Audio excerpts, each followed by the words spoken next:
In today's video, I'm going to teach you how to make your fill show up in exports. If you've ever exported an asset and discovered the colors or background you expected didn't make it into the final file, this quick fix is for you. We'll keep it simple and clear so you can apply it right away. Start by heading to the fill controls on the right side of your workspace. You'll find Fill in the Properties panel that appears when you're looking at your design content.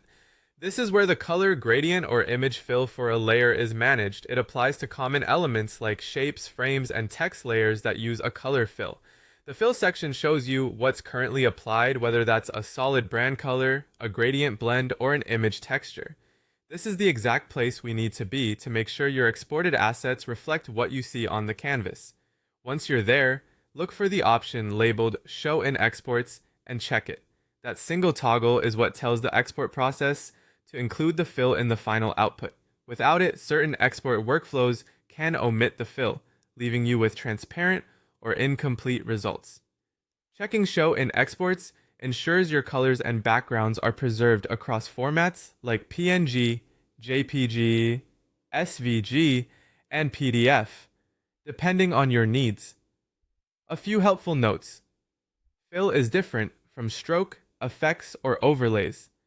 Show in Exports targets the fill property specifically, which matters if your design relies on a solid background, a translucent overlay, or a gradient that defines the look.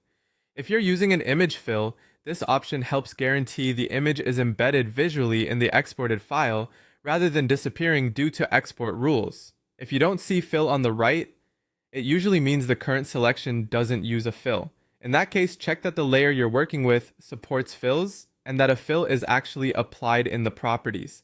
This setting is especially important for brand assets, social graphics, UI components, and any deliverable where color fidelity is critical. By making sure Show in Exports is enabled, you reduce surprises when handing files off to teammates, clients, or automated pipelines. It also keeps batch exports consistent when you're exporting multiple layers or variants. That's the entire adjustment. Go to the fill section on the right side and check Show in Exports. With that in place, what you see is what you export, and your deliverables will reliably match your design intent